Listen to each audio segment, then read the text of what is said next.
Good evening. Monday, June 14th, 2021. I'll call to order a special session of the Grande City Council, letting everyone know that the council is participating in this session by electronic communications. Councilor Meisner is with us, but is working through some technical issues. And with that, I will ask for a roll call, please. Yes, Steve Clemens. Here. Gary Lillard. Here. John Bozart. Here. David Glave. Here. Nicole Howard. Nicole is absent and excused. Okay. And Marianne Meisner is trying to get back on. She's tried a few times. Will be on shortly, hopefully. And Justin Rock. Here. And may I make a request for public comments that first and last name is given as well as the address, please, for the record. Okay, so this agenda, this special session really is sole purpose to consider revisions to a FEMA floodplain map. We have another element that the council will deal with after that those revisions are dealt with.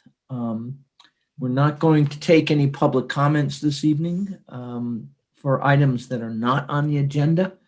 So the only public comments that we will take will be relative to the FEMA floodplain map revisions. And with that, I'll turn this over to, I believe, Mike Boquist is going to lead this discussion. And when we get to the public comments portion, I'll reiterate some of the instructions that City Manager Strope gave out earlier. So, Mike, go for it. Yeah, thank you, Mayor and Council. So we've been working on this project for several years. This is really part of our stormwater master plan for all of our drainages that come through the city and how we manage those. Part of that plan requires us to evaluate the floodplain, and so we're updating our floodplain maps as part of this effort. The floodplain maps are, more commonly referred to as our flood insurance rate maps, and this is what the lenders and insurance companies use to determine whether you're in a floodplain or not, whether you're required to get flood insurance for the safety of your property. My general role for the city with regards to this is I'm the city's floodplain manager. And so as projects happen within the city, those projects come before me to determine the base flood elevation and what the requirements may be for developing in the floodplain. The more technical aspect of the floodplain, for this evening's purpose anyway, I may defer some questions to Kyle Carpenter, our Public Works Director, who's an engineer, and then he may also refer to Anderson Perry for some of those questions, depending on how in the weeds we want to get on the detail. But for Grande, our floodplain maps, we include roughly 4 zones. There's 3 of them are 100-year floodplain zones, and one of them is kind of a zone X, which is commonly referred to as a 500-year floodplain. Of those 100-year floodplains, we have one of those is the floodway where the actual creek channel is. And I think Taylor Creek, maybe in a portion of the Grand Ronde River, may be the only areas within creek channels that have that specific designation. All of the other floodplains in the city we have a 100-year AE zone, which that's just a zone that has base flood elevations determined. So we know how deep the water is going to be in those areas based on modeling. And then we have an AH zone, which is a new zone proposed for these maps, which is also a known flood elevation zone, but that's more characteristic of ponding, where water's not necessarily moving. They're essentially the low spots where water will settle. And historically, instead of an AH zone, we've had what was called either just a generic A zone, or an AO zone, which I'm glad we're getting away from those. Those zones don't have an elevation determined. And in the past, it's just a generic interpretation based on the map. Some of those areas have a 1 foot deep elevation of water or 2 feet. And the map identifies what that is for those areas. And we're getting away from that to where we actually will know. And it's based on the topography of the property and not just kind of a generic labeling. And so, like I said, we've been working on this for a couple of years. We're at the final stage of at least the preliminary mapping. We have an interactive floodplain map on the Planning Division's webpage, which links to that have been put out through the public notice to all of the property owners within both the city and the county that are within the existing floodplains, as well as the proposed new floodplain areas that are a result of the proposed changes. And several property owners have been calling my office over the last couple of weeks, as well as Public Works with questions. And a number of them are on the call today to submit comments or to get clarification. And then a couple of weeks ago, I think it was May 24th, you had a work session with Anderson Perry where they kind of went through the entire floodplain mapping for the city, and it gave you some background and showed you what changes were proposed. That meeting was recorded. It was on the city manager's Facebook Live page, and the property owners, as part of their notice, had that link. So many of them have watched that video to kind of get an idea of what's proposed. And I guess with that, that's kind of where we're at. Our next step is after public testimony tonight, you'll be asked to make a decision on authorizing Anderson Perry to submit an application to FEMA, to which will formally start the process to change our maps. And that's a fairly comprehensive process. It'll take a couple of years, and it may require some additional map changes as FEMA goes through the methodology and they evaluate our floodplain in more detail. So anyway, that's what would come next with your decision tonight if you support that. And with that, do you have any questions? Any council questions for Mike? As Mike said, and this is for people that are listening primarily, the council did have a work session on this letter of map revision, where we reviewed the interactive maps that Anderson Perry put together. A lot of our questions were answered during that time, but as will happen, sometimes councilors will think of something afterwards and want to bring it up. So any questions from council? All right. So at this point, we're going to open it up for public comments and questions. So protocol, since we've not ever done this before, if you are calling in on a phone, you can use the keypad and press *9, and that will raise your hand and give us an indication that you'd like to make comments. I'm going to give people a few minutes to work that through before we jump in. So that's *9 if you want to ask questions. If you are participating in the video, you can raise your hand. I think if you point to the participants list down at the bottom and open that up, you should be able to. You should see a list of things that actions you can take at the bottom of the participant list. Once we've got a list of who wants to speak, City Manager Strope will call on individuals by the last 4 digits of your phone number if you're calling in. And I see a couple of people here with names. And he will call on people, not necessarily in the order that you raise your hand, but in the order that they appear to him in his listing. We're going to reserve our responses to questions until everybody's had a chance to speak or make comments. And then after that, either Mike Boquist or Kyle Carpenter will sort of synthesize all the questions and respond to them as they're able. I'd like you to limit your comments, please, to 3 minutes.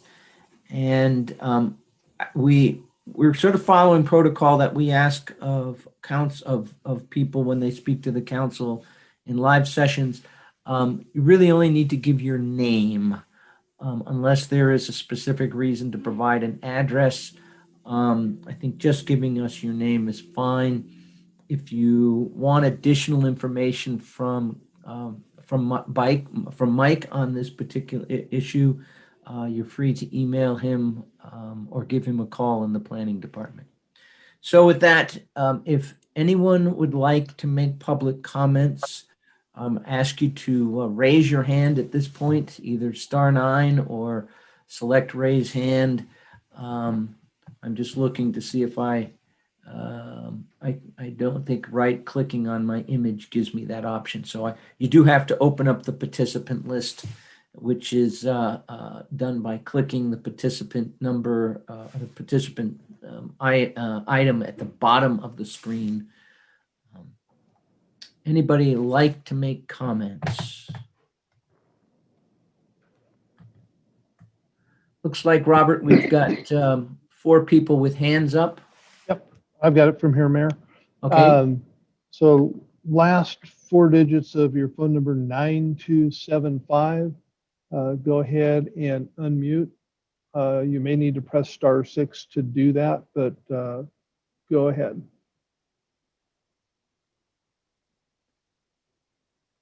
There you go. You should be good now.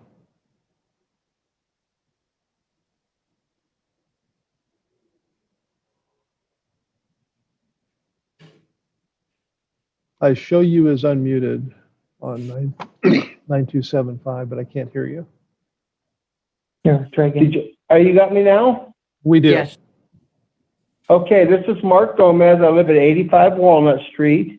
And I 100% disagree with some of the mapping that's been done in our area off of Mill Creek. Right now where we live adjacent, and this shows it adjacent to us, Mill Creek is 20 feet below us. And it has a pretty 7.5 to 10% gradient. And if there was any flooding to be done, it's all going to be down below us. And I would, the fact that we're going to lose some value in the tax value, and then our taxes would go up for flood insurance, I have to 100% totally disagree with this. Yes.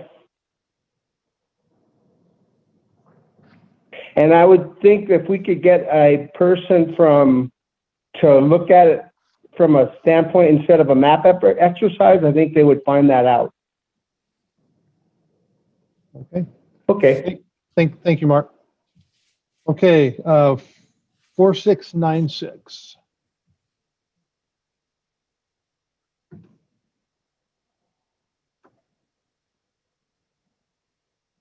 Hi, this is Julie Hickerson. Hi, Julie. I live at 1512 Cedar, which is germane to this situation tonight. I'm on the block between Oak and Cedar, and on the north and south on Penn and O Avenues. I have 5 points I'd like to make. One is seeing this map now with this supposed low spot seems a little late in the game when you're ready to make this decision. If the engineers from Anderson Perry did drive around this area, they can see that these are all well-maintained homes. People who care about their properties, who would not have swimming pools in their basement. We all have full basements, and there is no water problems. My second point is John, my husband, has owned this property since 1976. He's owned this property for 45 years. and obviously never a problem with pooling water or standing water of any nature.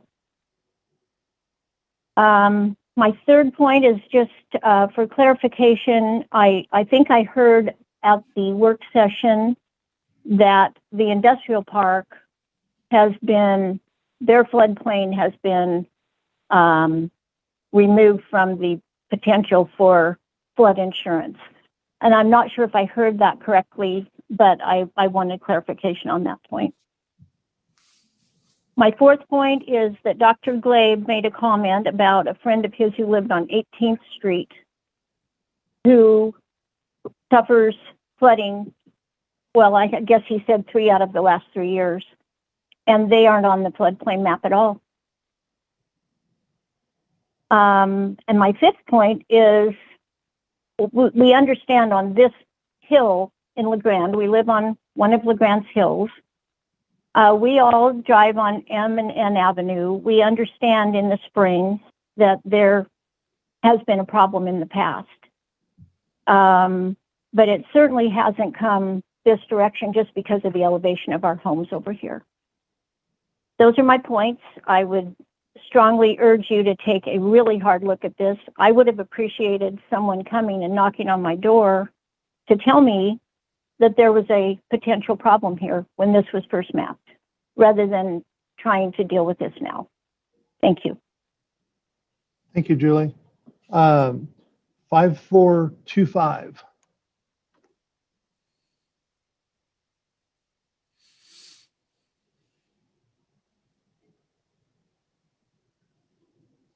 Hi there, can you hear me?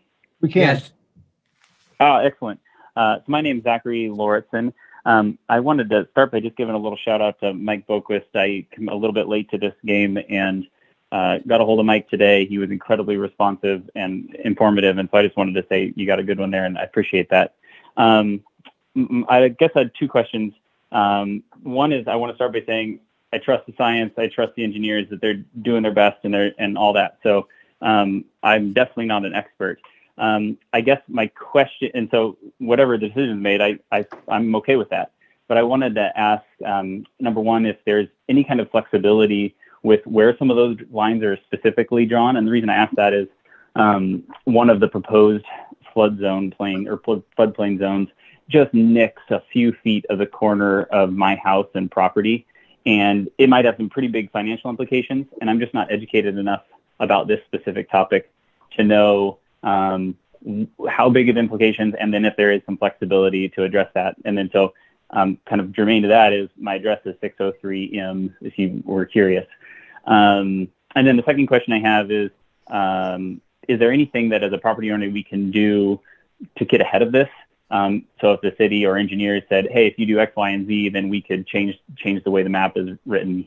I'm just kind of curious if that's an option. And those are my questions. Thank you. Thank you. Okay, 8442.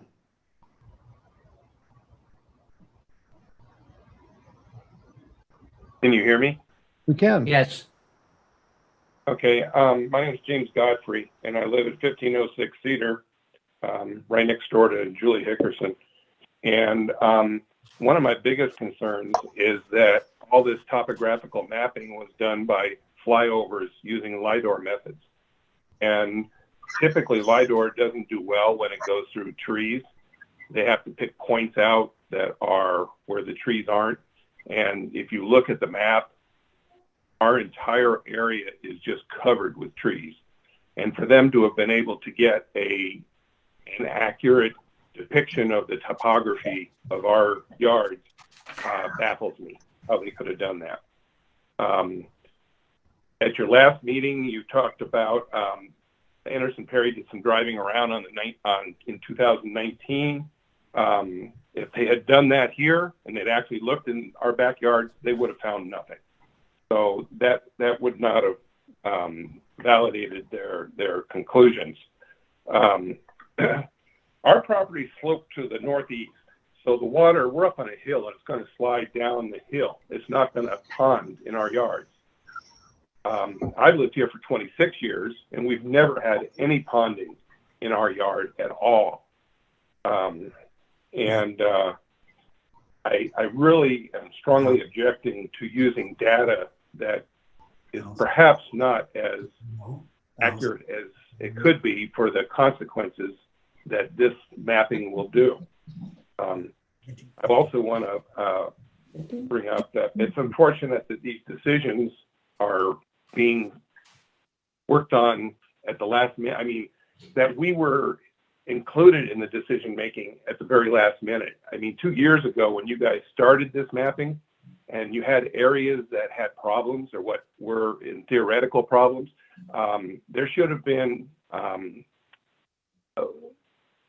some type of contact with us to be able to look at what they're trying to put on this map, because what they're putting on this map has substantial impacts to us versus insurance and of course versus property values.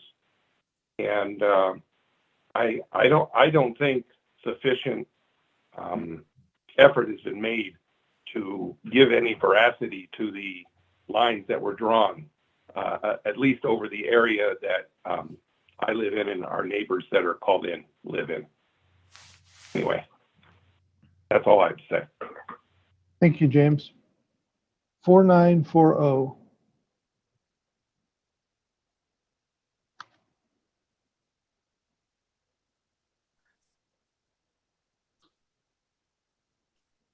Just say that you want to talk. We can kind of hear you in the background if you're 4940. Or no, that was, I think, Nicholson. 4940. Can you hear us?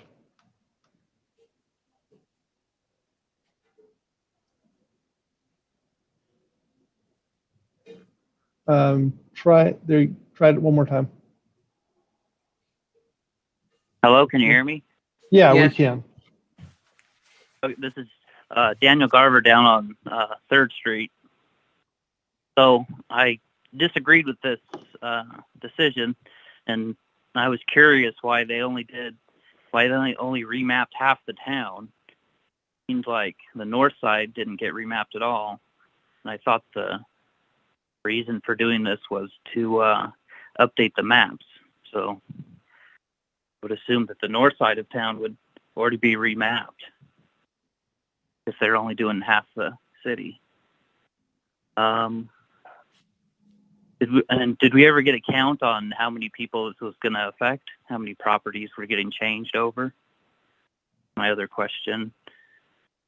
And I noticed that they said that you can get an elevation survey and then file paperwork with FEMA in order to get taken off of the flood map.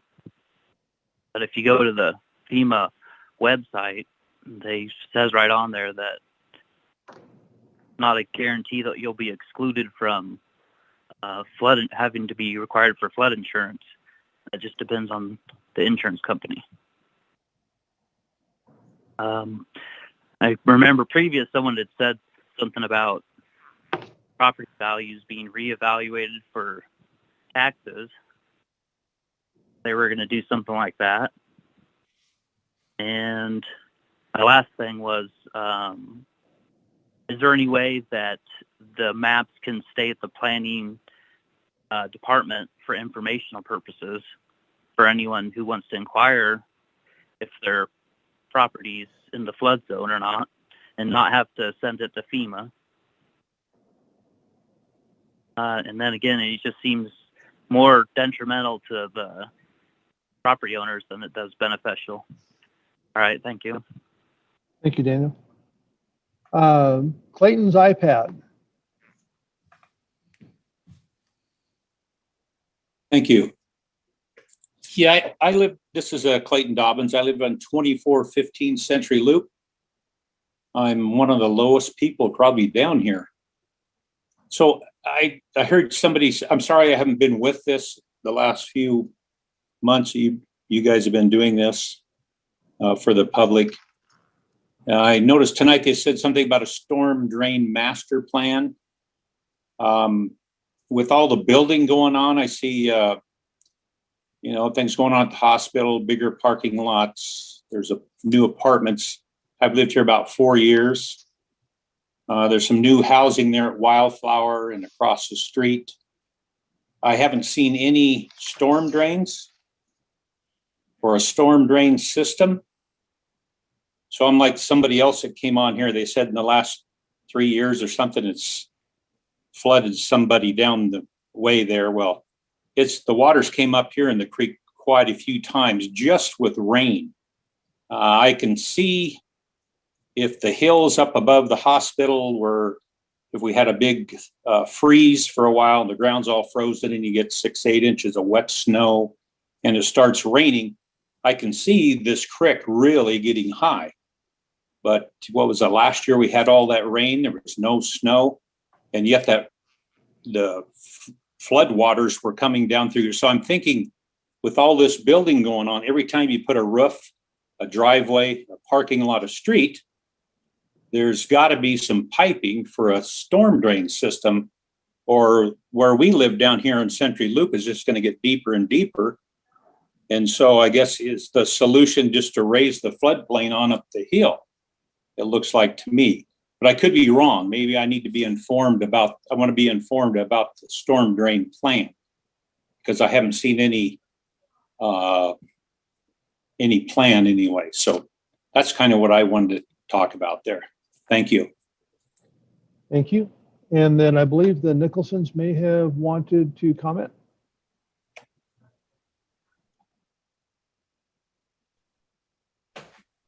Hi, I'm Larry and Lisa Nicholson. We live at 504 Penn Avenue, and we also have concerns about the data gathering as this proposed floodplain.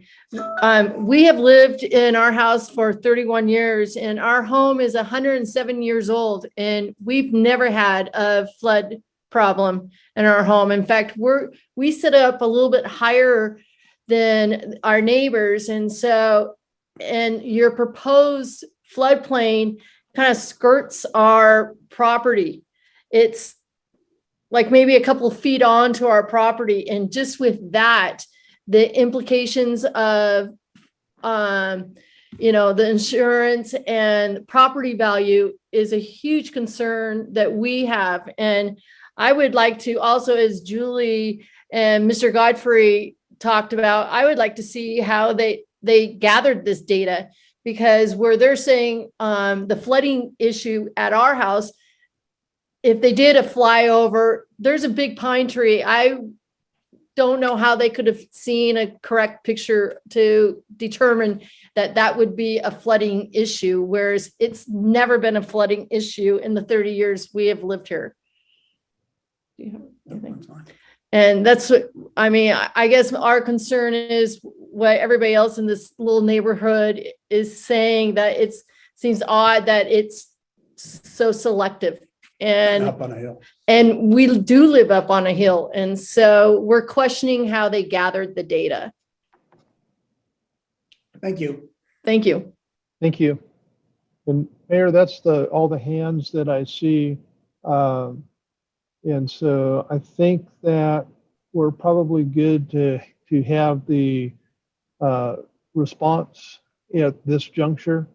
Yeah. And then at the tail end of that, it might be appropriate that if there's something that didn't quite get answered, we could do the hand raising again, perhaps. Okay. Mike, sounds like most of those questions are within your bailiwick. I don't know that we have any information available on assessed values or property value changes. I thought I heard a question relative to that. I think that was out of the scope of the work that we did. So, but I think the rest of them should be in your ballpark. So, have at it. Yeah, well, what I'm going to try to do, and maybe I just need to get your input on how you want to structure this. There was a number of, I think we have 4 property owners that are up in the Penn and Cedar Street area. One of them did not speak because they were not able to make it this evening. But they do share the same concerns that the other 3 have expressed tonight.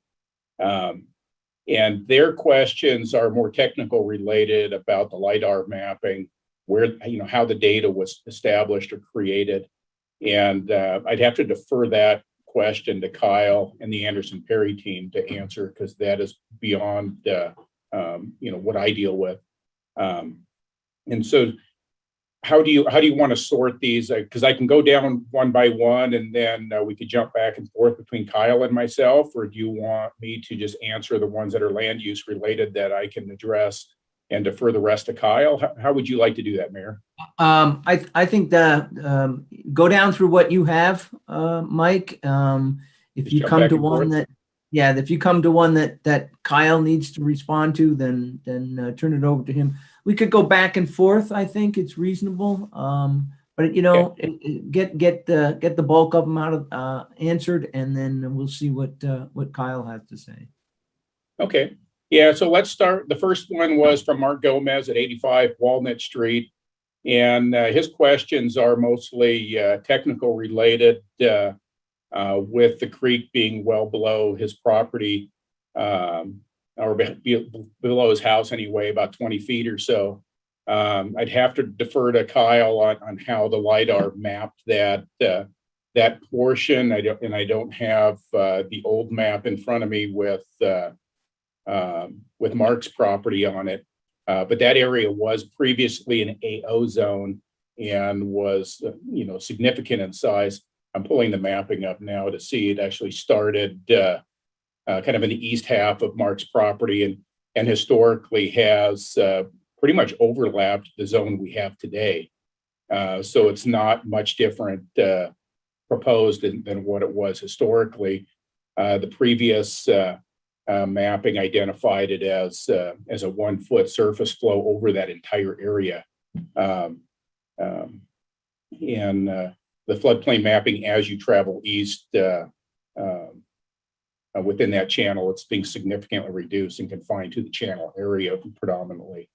And so the proposed map is improved compared to the historic map, but I'd have to defer to Kyle on how that data was collected and the accuracy of that data.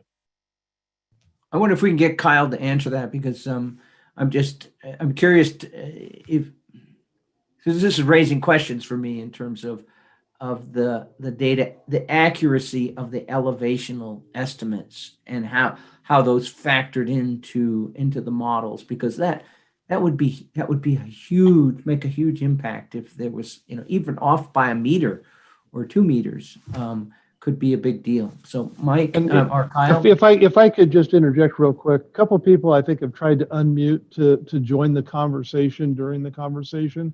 Let's let the staff go ahead and walk through all of this, and then we'll go back and give people an opportunity to ask clarifying questions, as opposed to going back and forth between members of the public and the staff. If you would humor us. So Kyle, go ahead. yes.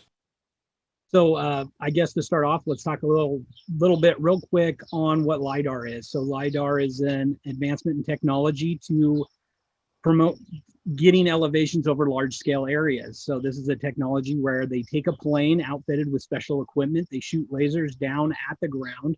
These lasers will reflect back up from, tree surfaces, from the ground, and the equipment inside actually takes the reading and determines what is it bouncing off of. Is it bouncing off a tree? Is it going through the trees and hitting the ground? And that's where it generates that surface. So I think most of us have watched documentaries. This is the same technology they're using in the Amazon to locate, all of these hidden Aztec temples and things like that. So as time has gone on, the technology continues to advance, and those, the tree surfaces and everything like that is becoming less and less of an issue. That's actually turns out to be a layer you can turn on and off on the maps, to where you can see the actual tree surface area and you can see the ground surface. The surfaces that are created through this technology, you can actually see ancient riverbeds through the Grand Ronde Valley. You can see different formations of where construction projects have gone on over time. Now, also with this accuracy and this technology also comes a price tag. So just to bring that into the conversation, to actually pull in a LiDAR data-driven surface over the Grande area, the size that we use for this model, is probably in the realms of $50,000 to $60,000. So, one of the topics that we've continually gotten through questions to Public Works is, does this take into account the project that I did in 2013? And I specifically am referring to questions that I've gotten from EOU of some different projects that they've done, and they wanted to have similar questions to those that you've heard before of how accurate is these conditions being mapped to what's on the ground. So I think when we talk about this process, we talk about this being the last 2 years, and that's a little inaccurate. So a lot of this is based on our stormwater master plan and the model that we started for that. And we're talking more in the realms of 5 to 6 years ago when this process started. So that's where the generation of our model is. The data that we're utilizing for this model was taken in 2012. When we started this, it was the latest, greatest thing right there for us. So that's what we've built this model on. That's where we started from. The problem with these processes are they don't happen overnight. So you're going to be taking a snapshot of our city at a point in time and moving forward through the process. You start that process when it's, what we've been determined that we're headed in this direction. That's where we've got to start.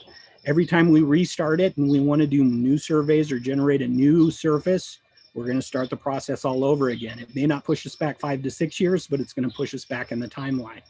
So we're going to continually to go back over and over. So that's what the LiDAR comes from. That's where these surface elevations are coming from. The reason we want those surface elevation is when we run the map, the beauty of these new designations that these flood zones are going to have elevation, so we can actually use a certificate to eliminate structures from the floodway.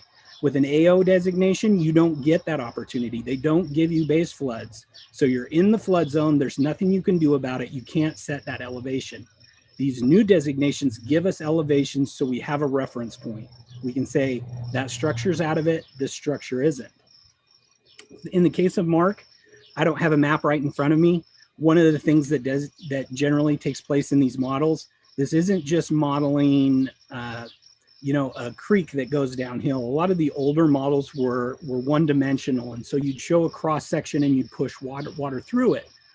These newer models are two-dimensional, so you can model things like culverts, bridges, obstructions, anything that's going to get in the way of flow. So if you have a higher up area with a good gradient, it doesn't mean it's out of the area that the water is going to run, because we get backlog. We've seen that when we get a clogged culvert or an overwhelmed culvert. If I had to guess, that would likely be the reason, if you're uphill from a stream, of why you would see flow in the area of that property. Just to add some clarification to Kyle's, I do have the map up with Mark's property, and none of his structures are impacted by the floodplain. It's just land area that runs along the channel. But anyway, just thought that was important or relevant. Okay, we ready to go on to the next one, or does the council have any questions of Kyle and I are on this one? I'm good, Mike. Continue. Okay, then the next question was from Julie Wells' comment from Julie Hickerson, 1512 Cedar Street. And this is where we have 3 or 4 property owners in this same area that have concerns about, the tree cover and the accuracy of the map. And one of the things that jumped out at me in Julie's comments is that most or all of these homes have basements.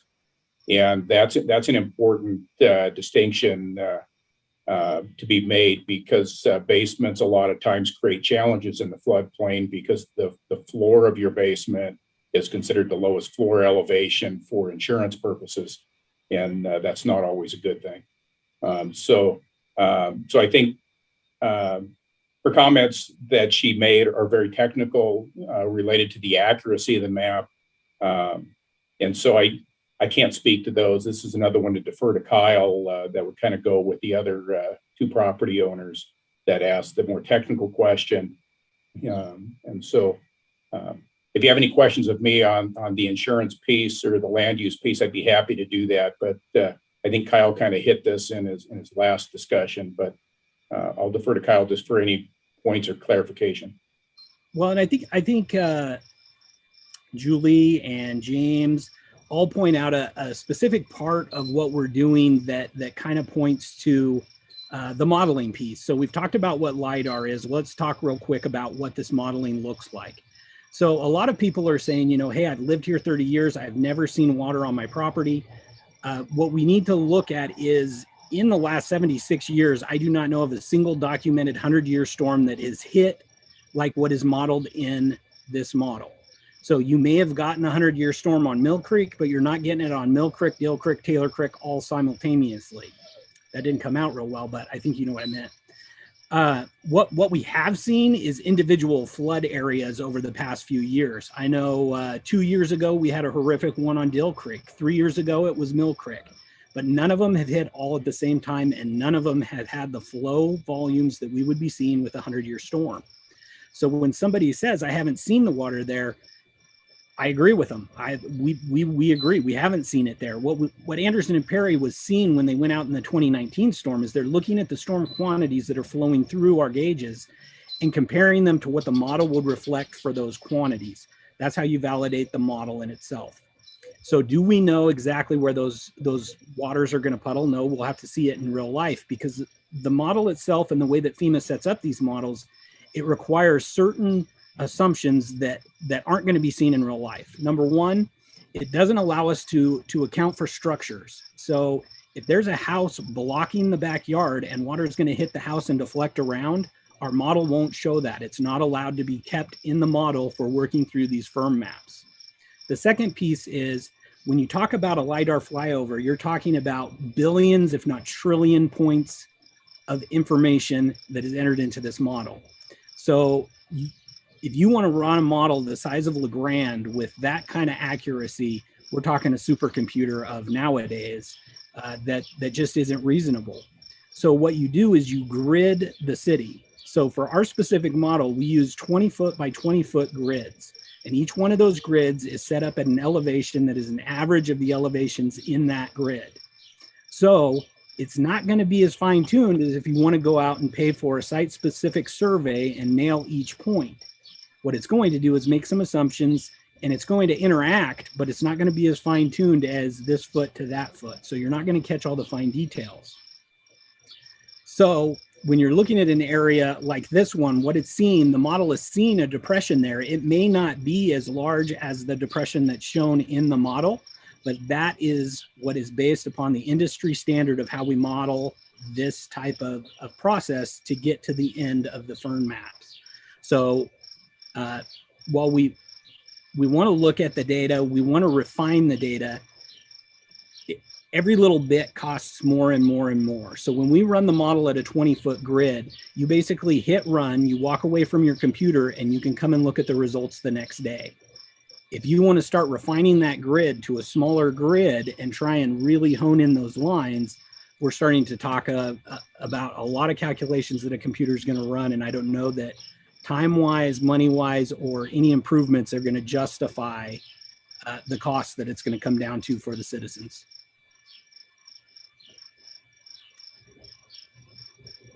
All right, Mike, are there other questions that you and Kyle need to address? So the only other thing that I have on Julie's comment is she made reference to the floodplain being reduced over by the industrial park.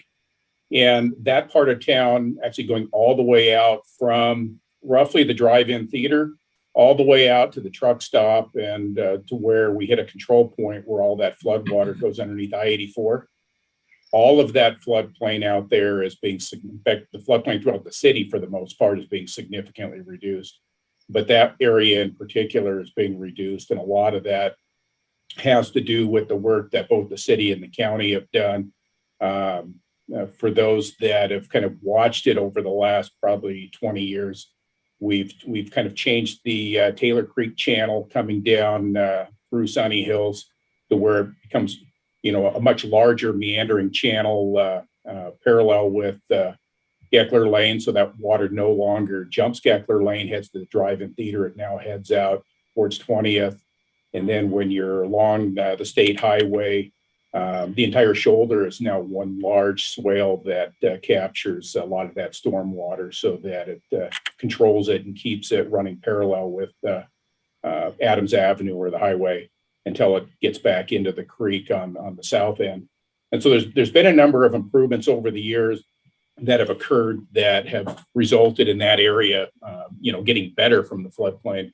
as well as culverts getting replaced and with bridges and so forth. The answer, I think, or the response to the question about the industrial park in that area is yes, the floodplain is being significantly, it's not being entirely eliminated, but it is being significantly reduced in those areas.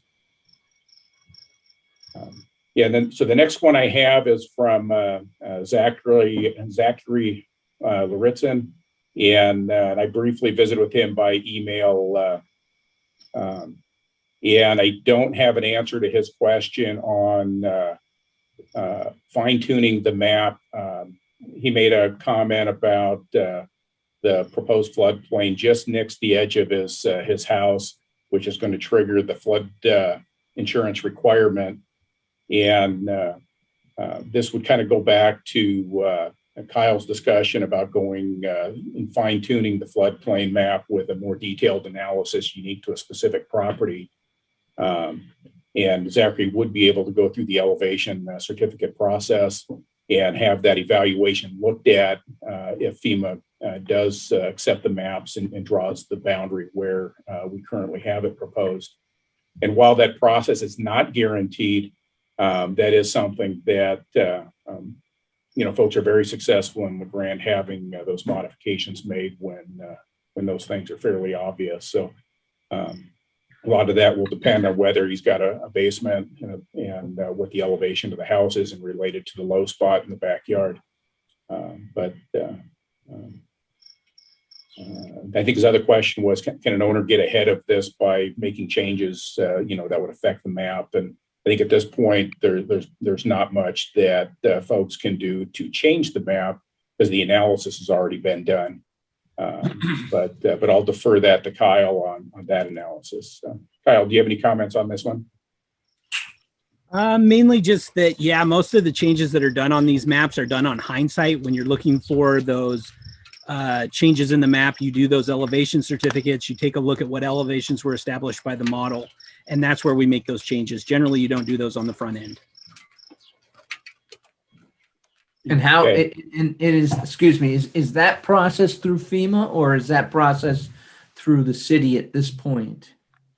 Well, it's a privately done process that's filed through FEMA against the map. So it would be something that maybe the city decides to partner in and look at, but it's done outside of FEMA, but is filed with FEMA to amend the maps. Okay. Mike? Okay, the next one is from James Godfrey's at 1506 Cedar Street.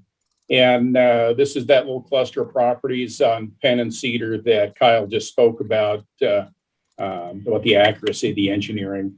I don't see any questions in there that are unique or different from what we've already discussed.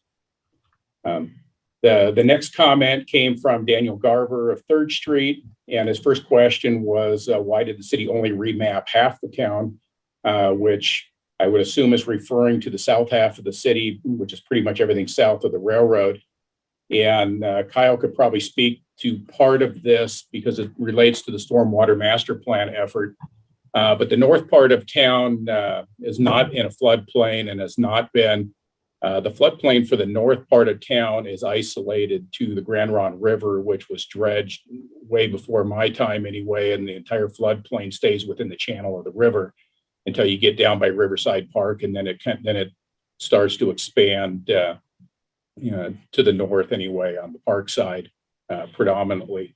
But because that floodplain has not changed, we did not go through an effort to remap the north half of town that doesn't have any streams coming through it, and it's really not encumbered.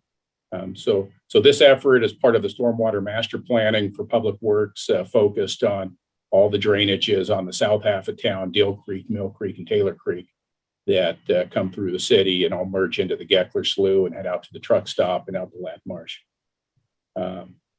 The next question he had was how many people are affected, and I don't know. I know that we sent 400 and some notices out to property owners, and of those 400 and some notices, some of them are in the existing floodplain that are going to be removed, and some of them are going to be added, and some of them are not going to see a change.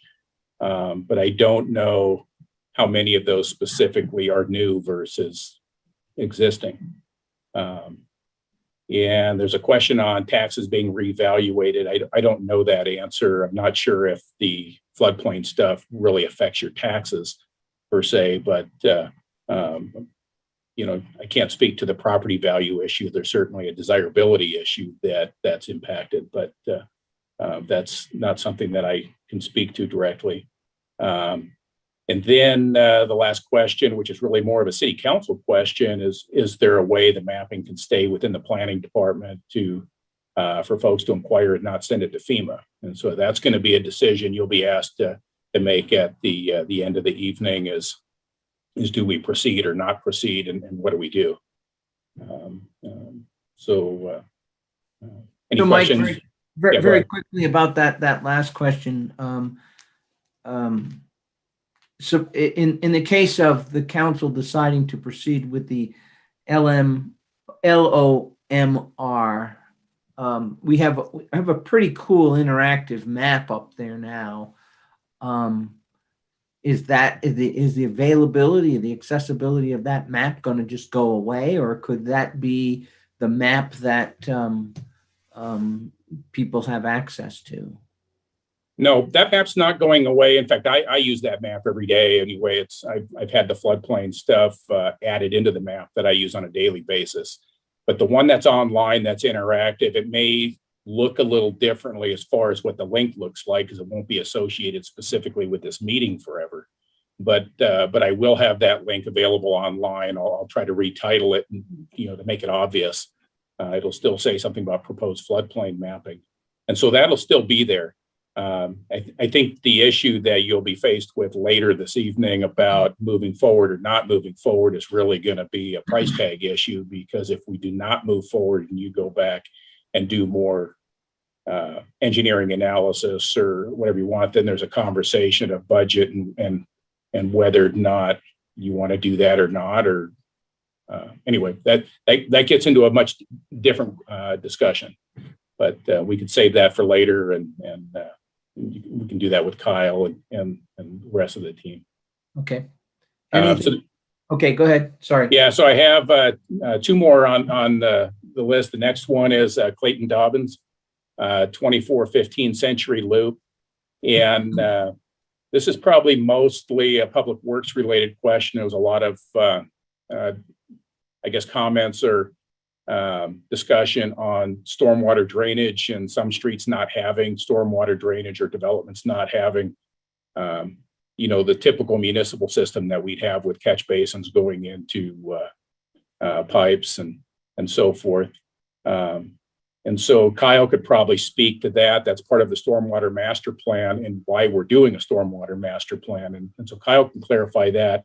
But the one piece for Clayton that I do want to at least point out for him is that for Century Loop, the properties on his side, the north side of Century Loop, are currently located in the floodplain with, and I'm kind of panning over so I can at least describe it more accurately, but they're currently, all of the houses just about on the north side of Century Loop are in the floodplain themselves.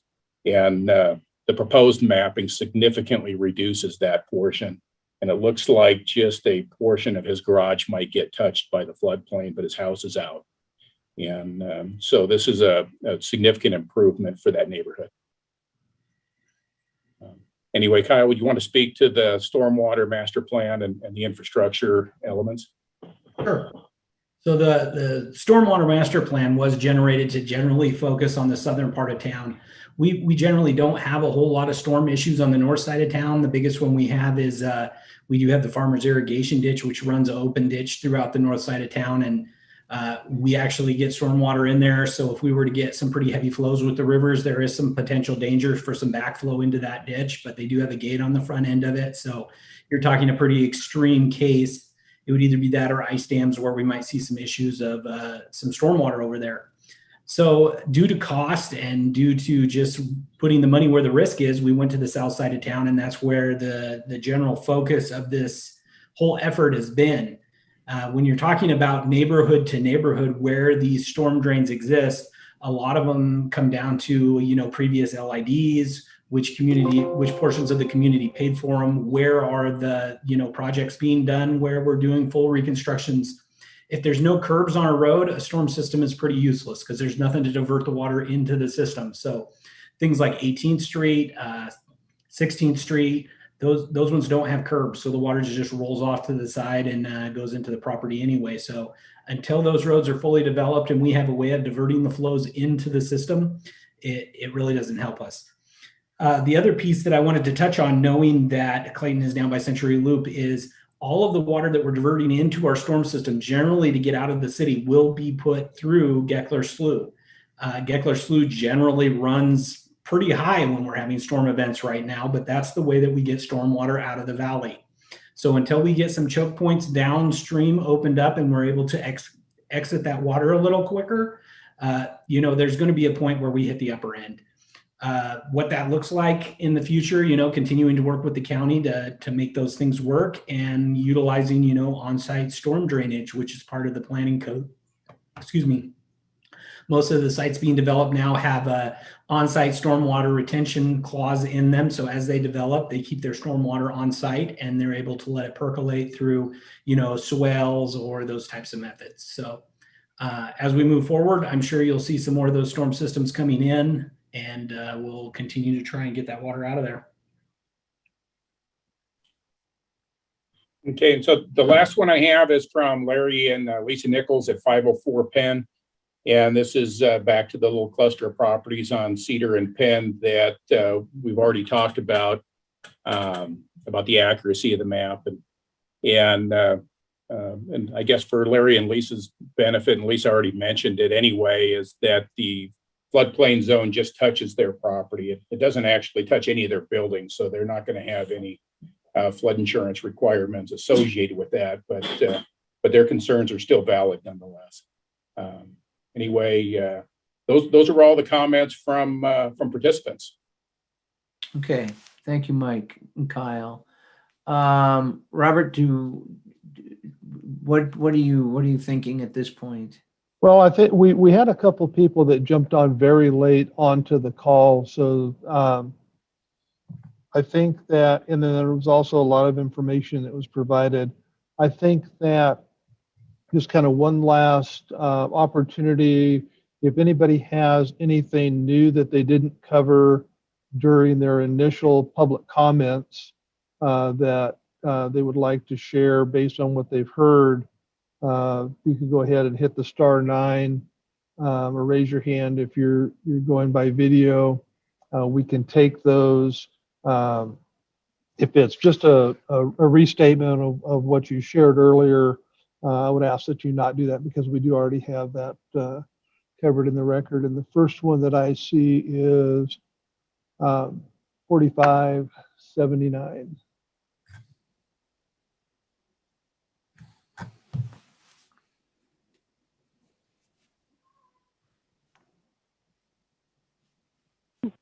Hi, this is Rachel Baremore, and I'm at 405 20th Street. And so I just wanted to thank the city for the work that they've done to get us out of the floodplain. And I'm in approval of all that so to go forth with FEMA. But, I know it's been a long road of all the work and the diverting of the water. So I just wanted to say I appreciate it, and I do approve. Thank you. 5425.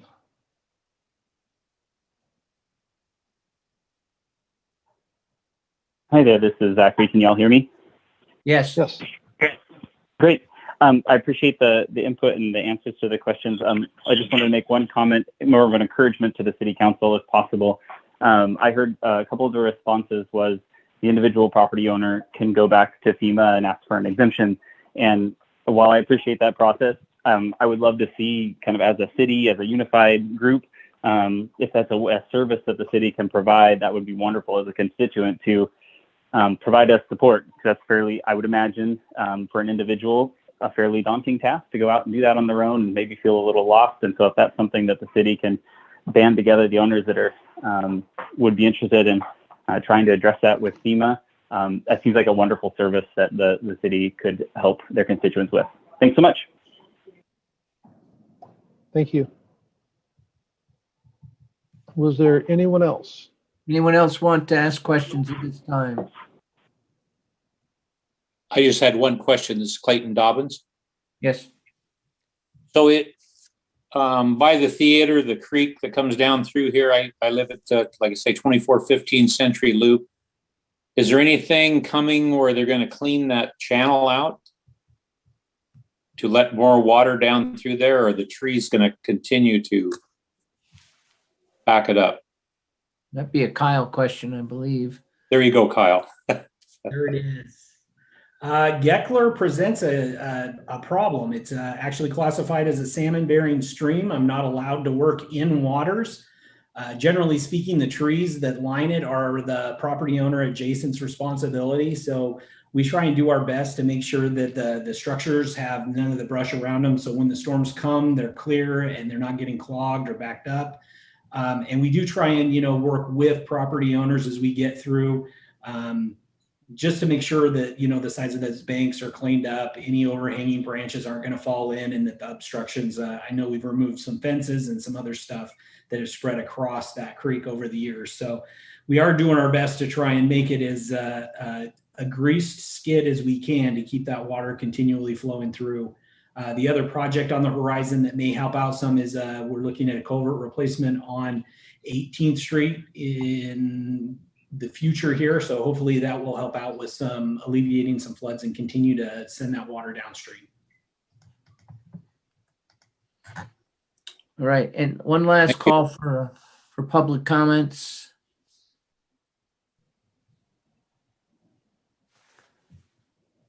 All right. I don't formally have to end public comments, but what I would say is that if anyone has questions for Mike or Kyle, do please. I see Mike's got his hands up. Go ahead, Mike. Yeah, I just wanted to provide a clarification on Zachary's last comment, because he did pose a question that I think was worth us responding to, even though it's going to be kind of generic. But he asked about if we do move forward with submitting to FEMA, the FEMA maps get changed, and the property owners have a responsibility, on their own at that point to hire a surveyor and go through the FEMA process to get an exemption. He asked for the city to be supportive in that effort. And that is something Kyle and I have discussed with Anderson and Perry. And I think when we get closer to having final maps that would actually go into effect, I think that would be a time to have that conversation. Because individually, depending on how many property owners we're talking about, individually, if each property owner one at a time, went through the process, I don't think the FEMA process itself is expensive. I don't even know if it even costs anything for a homeowner. The costly part is hiring a surveyor and engineer to do the analysis. And there might be get a bigger bang for your buck if we have a number of property owners that are kind of in this boat to collectively do multiple properties at one time rather than independently each one going and doing this by themselves.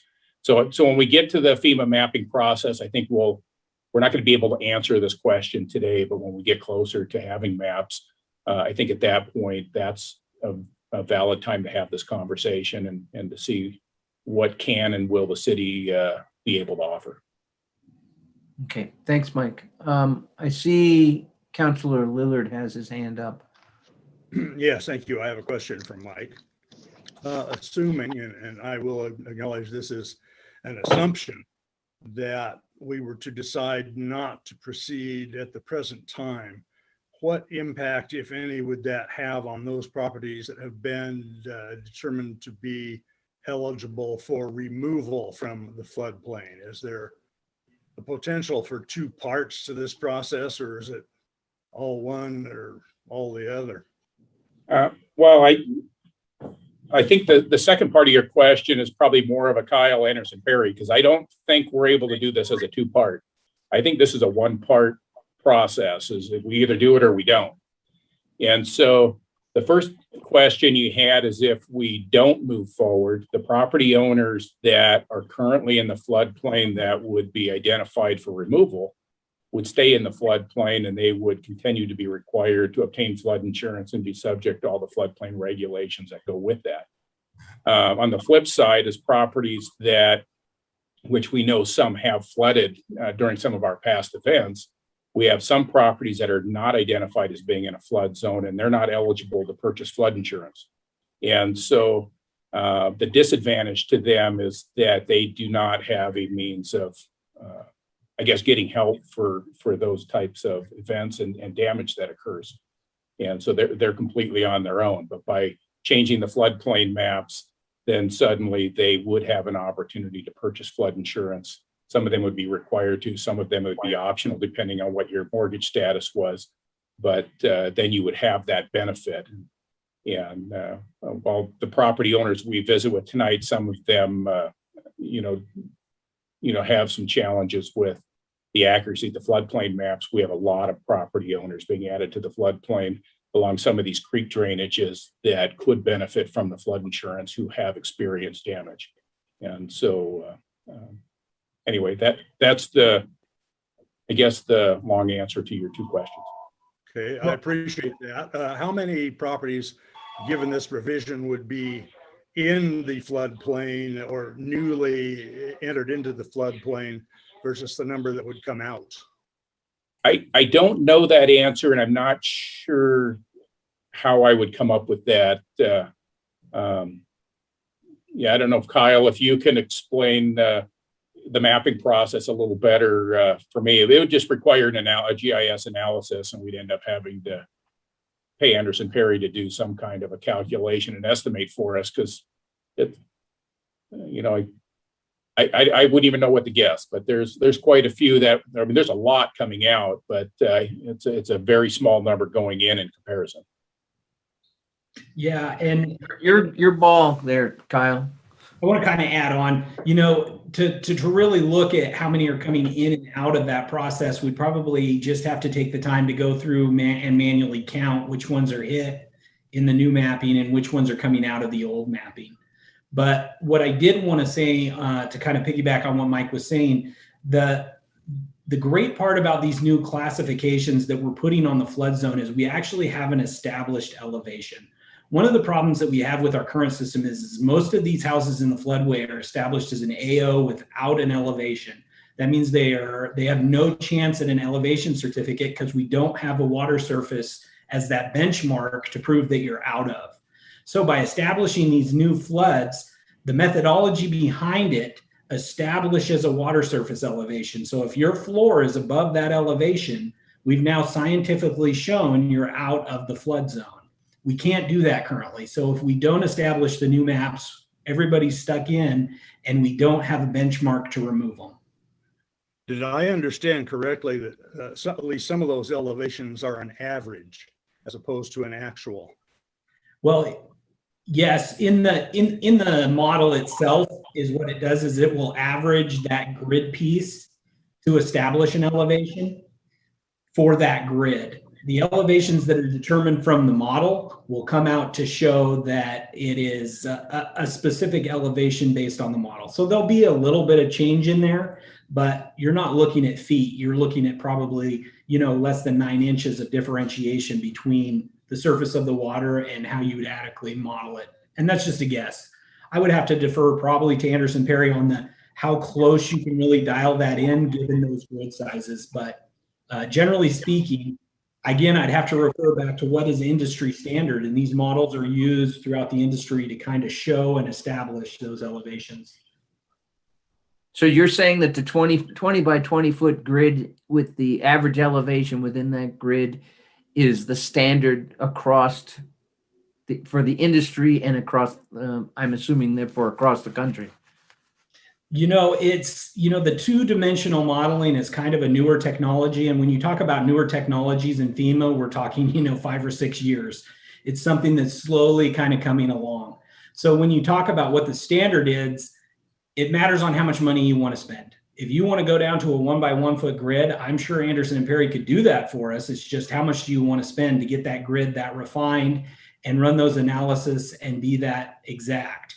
When you look at a 2020 grid, again, we're starting a process where FEMA is going to go and take and look at the methodology we use in our model, because really FEMA wants a picture of what the actual risk for these homeowners are in getting hit by the 100-year flood. If they at any time think that our methodology for this model is inaccurate or not precise enough, they're going to ask us to go back and review and make changes and resubmit. Okay. All right. Any other questions for Kyle or Mike? I guess I don't know, and I don't know enough about the engineering of this, but it seems to me that a 20 by 20 foot grid is pretty big. That there, I think my house is probably, there are some houses that are not 20 by 20. That's a small house, but they're on a piece of property. A 20 by 20 foot grid is pretty likely to include a house or some portion thereof. And I think that's the kicker here, is that as long as the floodplain doesn't touch a building, then the property owner isn't going to be pushed into the corner of buying flood insurance. If the floodplain does touch a building, that puts them into a wholly different category of insurance requirements. So that part, that grid thing concerns me. But I also understand that any refinements of that is going to be costly. And going back and having to do the whole thing over with a 15 by 15 foot grid, which is a little more refinement. It may not get us a whole lot. You may not see any differences from 20 to 15 or 20 to 10.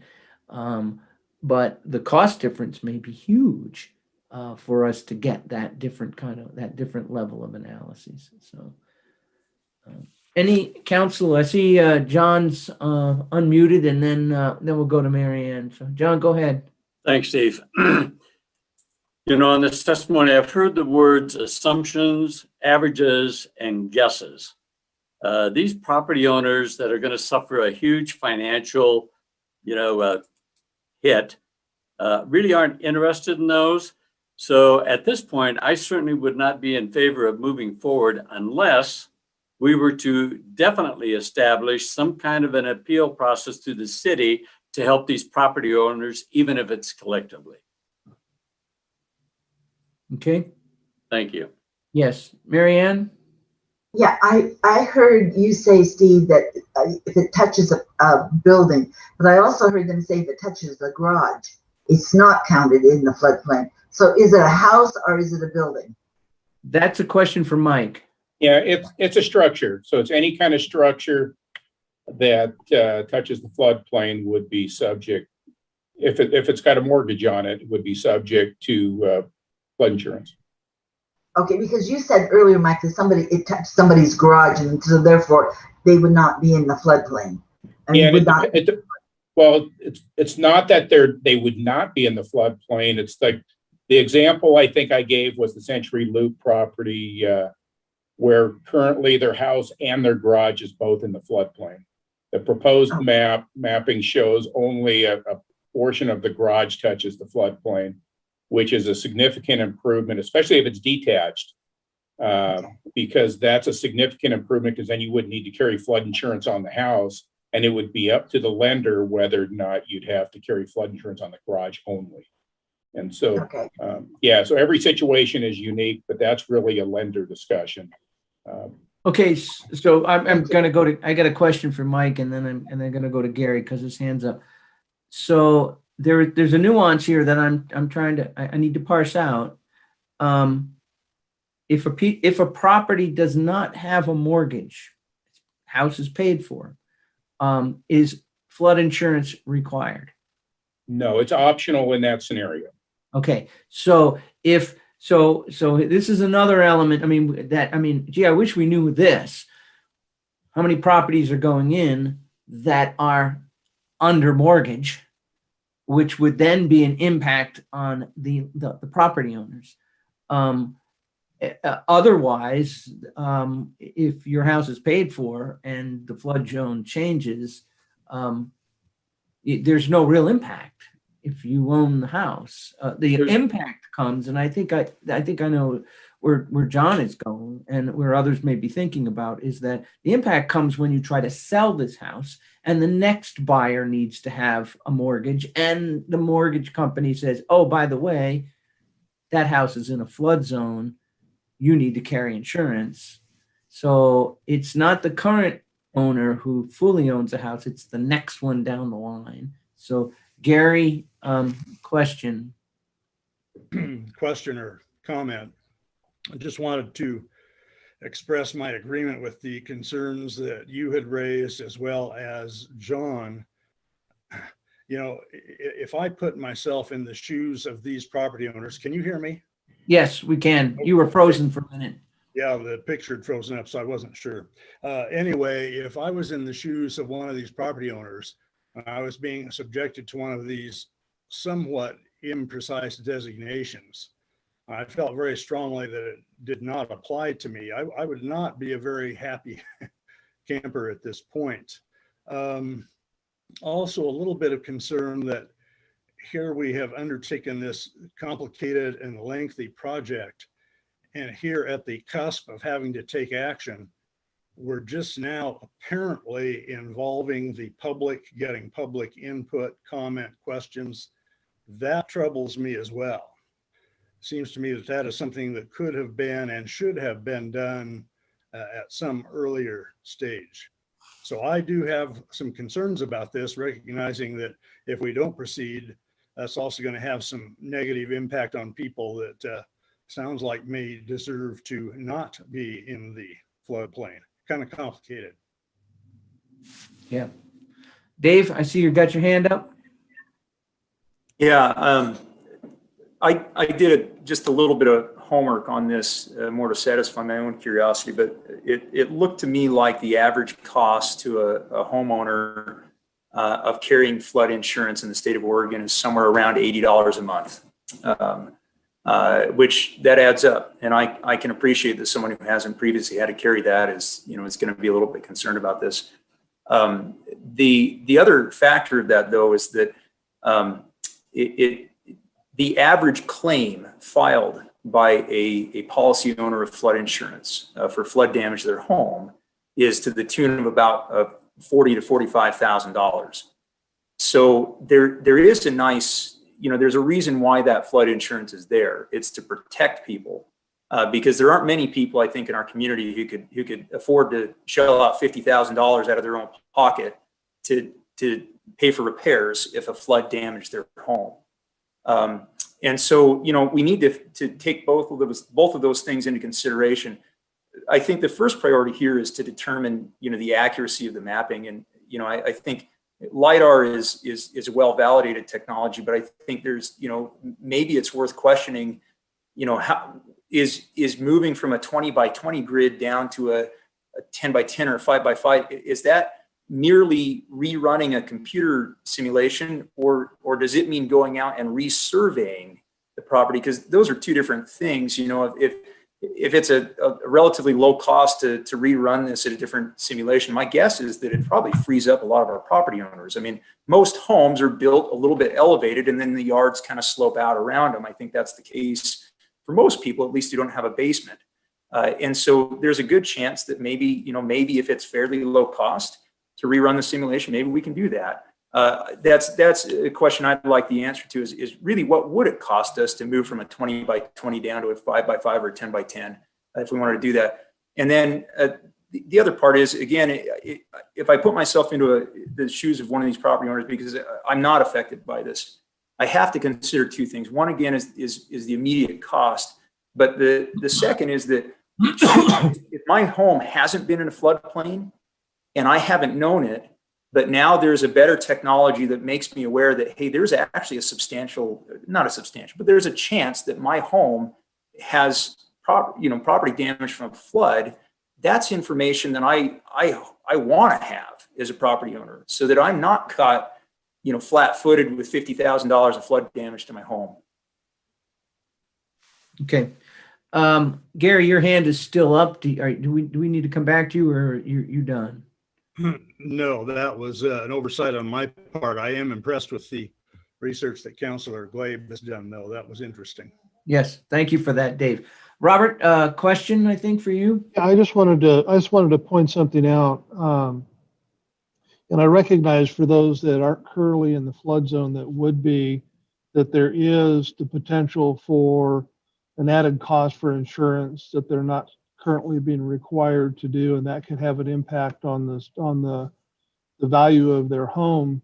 The inverse is also true for the houses that are currently on paper in a flood zone under the current map that are required to pay for that flood insurance when, if the map is update, will come out. And we heard one person that actually talked about the being in support of the change because it changes the map for their property.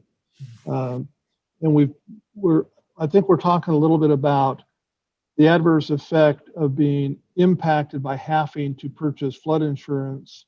And I think Councilor Glabe touched a little bit on it, the advantage of being eligible to purchase flood insurance if you're in a flood zone that you don't have today, that you would be eligible for down the road, and the trade-offs there.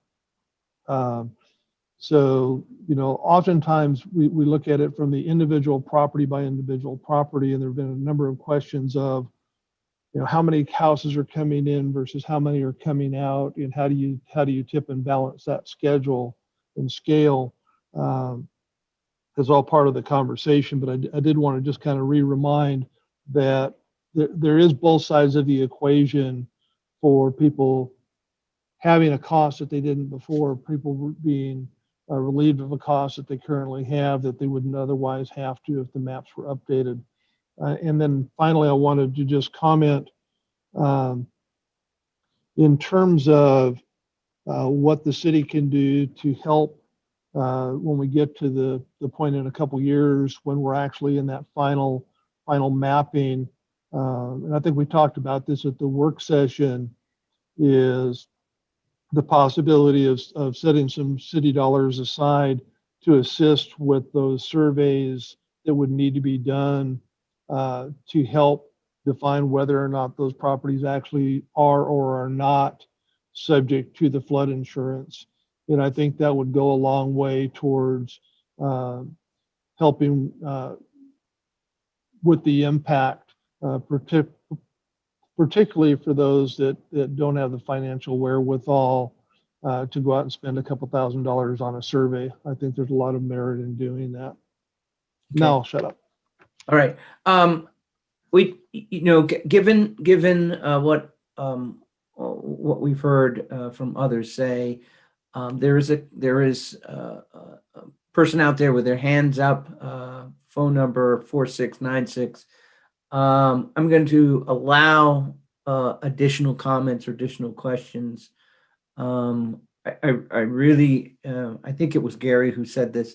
It's really surprising that we're this far into the process and there hasn't been, at least in council presence, more public input. So, Robert, Steve, before we do that, I think it would be helpful just to and maybe Mike or Kyle could talk about this, how far down the process you have to get before you actually have a product that you can engage the public and what that looks like.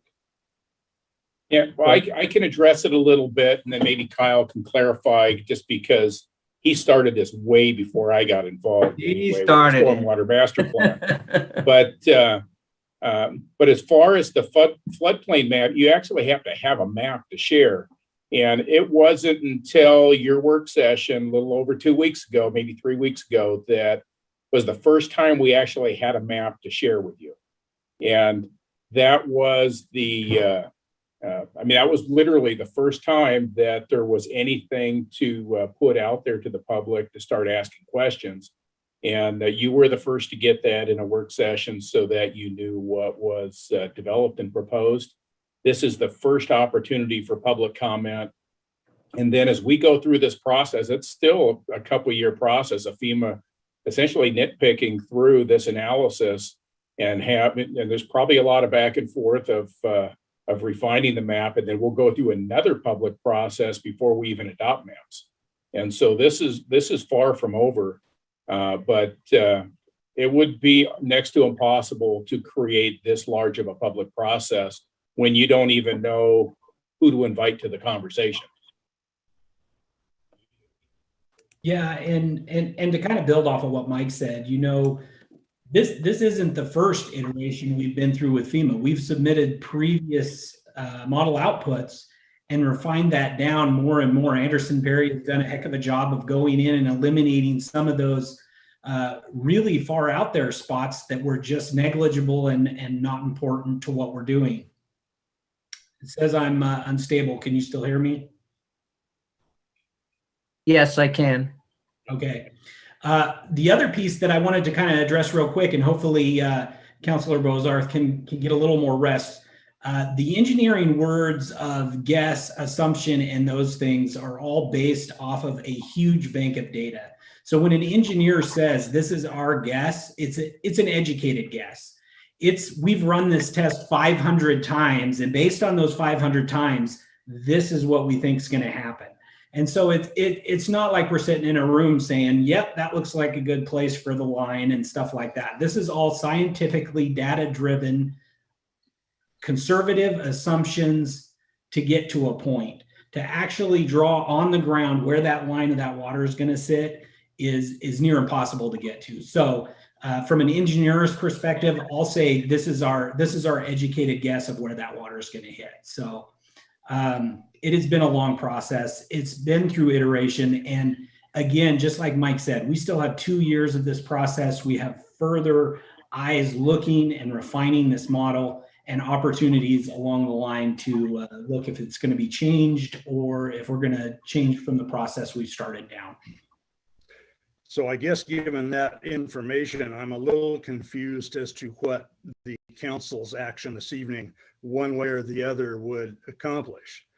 If we just had a product to show a couple of weeks ago, and if there's all of this other still to be done, are we in kind of a big rush here or what? That's a good question. I mean, basically what the council is acting on this evening is whether or not to go forward and let FEMA know we want to revise the map. That's all it is. Is that correct? That is correct. And while it's more than just we want to revise the map, we're going to be submitting all of the data and analysis that goes with it so that we actually start the process to make those revisions happen. You know, and I guess to kind of get to Gary's question is I don't know if we're in a rush, but the longer we wait, the more outdated the data becomes. And the question is are we going to go through the effort, you know, as a do-over? Are we not going to be satisfied with this data 3 weeks from now or a month from now? Are we going to go through the process and ask that we go down from a 20-foot grid to a 5-foot grid or a 10-foot grid and redo the whole analysis? It's a lot because there's a lot of effort. Even it's not just as simple as pushing the button and it's done. There's some programming involved, and then there's a lot of analysis and manual work that comes out of the product of that to to present the maps. And so it's a fairly significant effort. And so I don't think there's a rush to do this, but on the other hand, why would we delay something to just submit it 2 months from now and be that much further down the road? But that's your decision to make. Yeah, I certainly understand what you're saying. And of course, a lot of times it does become a matter of perspective. I mean, as a counselor, I do feel like I'm being kind of rushed into making a decision tonight to proceed or not, when I'm not sure I'm completely clear on what the implications of my decision would be. I certainly want to provide our citizens with the maximum amount of flexibility that they can possibly obtain. That's where I'm coming from. Yes, and I agree with that. Kyle, go ahead. Oh, I didn't have anything to really add. I think I would just echo Mike's sentiments. In my decision-making process, I tend to sit and wait for that piece of information that's going to lead me down the right direction of where I want to go. And I always think, hey, if I wait another 2 months, there's going to be something that comes along that's going to help push my decision. And what my wife has so kindly shown me in the past is that the longer I wait to make a decision, the less of a decision I'm actually making, because all of my options are slowly falling away. Kind of like what Mike said is, we've seen people here tonight who are commenting on how the model and the layer of LiDAR data that we've used doesn't adequately reflect what their house looks like, what their project changed. And as time goes on, we don't know at what point FEMA is going to say, okay, your data is now outdated. You need to go and do another LiDAR surface, and that's going to cost you around $50,000 or $60,000 to create a new model. And then we're going to go back to Anderson and Perry with the new data and rebuild the model, and we'll just start over. So I think when you look at the implications of what kind of a decision we're making tonight, it's do we want to move forward in the process and submit the work that we've done to FEMA to either validate, question, or tell us what we need to change to make it adequately reflect the conditions that are seen in our valley? Yeah, I hear what you're saying, Kyle and Mike. And I'm certainly not an expert on how FEMA thinks, but I have a hard time believing the data could change, because we're talking about elevations mostly, and unless the West Hills decide to give way and slide down into La Grande, I can't see there being any huge, or we have something that shifts the ground. I can't really see a big change in the data. The accuracy of the data and the technology used to estimate those things, that's another question. I want to go back to accepting some input or question from 4696. So Robert, if you could make that happen.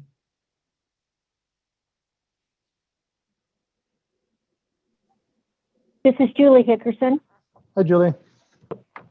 Hey, I pressed the button quite some time ago in the conversation. And the only thing, Mayor Steve, that I wanted to make the point was, you said there was no impact to those people who have a paid off mortgage, for instance. But I want to reiterate that it is a huge impact. In a family that's done a retirement plan, that is an impact on our future. So I just want to make sure that you're aware that it might not be an immediate impact, but it is definitely for our family. So okay. That was my point. I appreciate all your conversations about trying to help us mitigate whatever this potential problem could be. I also appreciate your efforts in that regard. Thank you. Thank you. Julie, Councilor Lillard here. Could I ask a question, please? Yes, go ahead. Okay.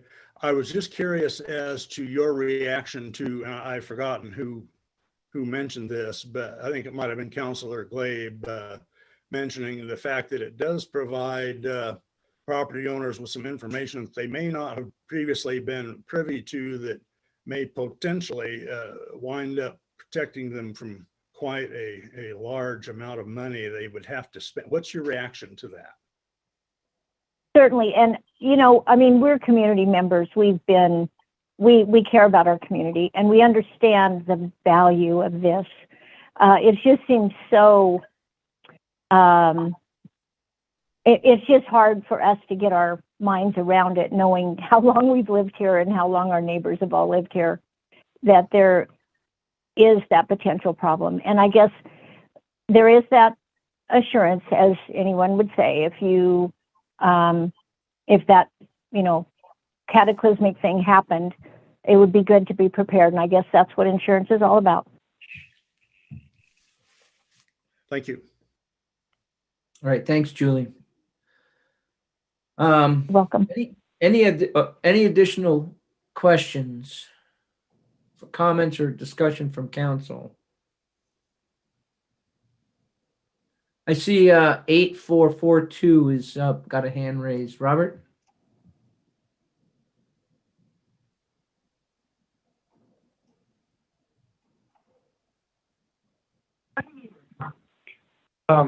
It's Jim Godfrey again. Okay. Some common sense has to come into play here. Models are great, theory is wonderful, but they're all classroom or computer exercises. If somebody from Anderson Perry actually walked these 4 or 5 properties that are impacted on this block, I think they might find that it's a little bit different than what their LiDAR data is giving them. It's the whole block slopes down towards the street, and it just seems to me, and I know LiDAR is this wonderful thing. In my profession, I've seen the benefits of it, but there are drawbacks to it, and it's not perfect. And I think common sense is not coming into play here. Anyway, I've probably said enough, and I'll just leave it at that. Okay, thank you. That's a good question, and I guess it's one for Mike and Kyle. The maps that are being presented to us now, you say that they're going to go into FEMA along with the letter of requesting a map revision.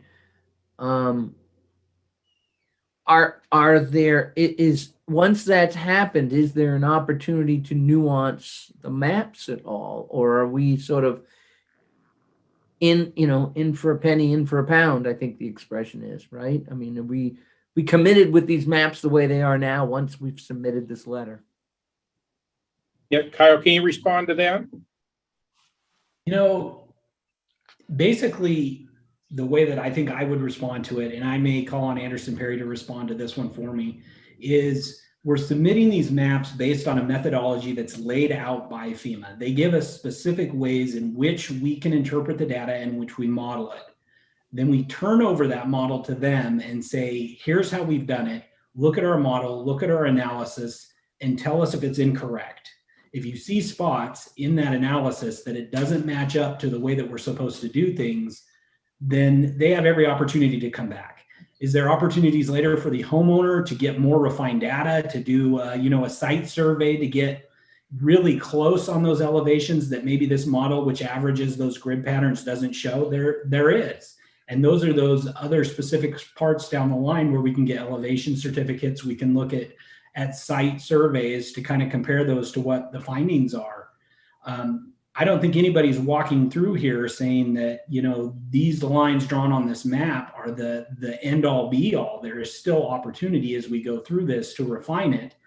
But from the standpoint of the package that we have to submit, we submit it with a certain methodology.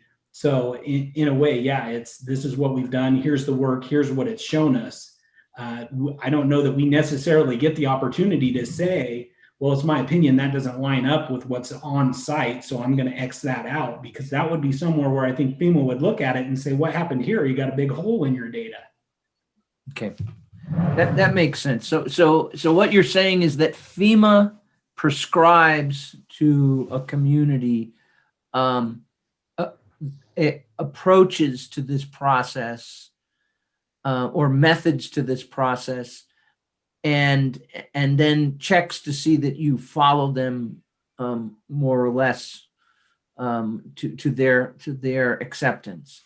So I kind of see what's going on there. I mean, they're laying out what they want to see, and when we submit this information, they check whether or not we followed their process.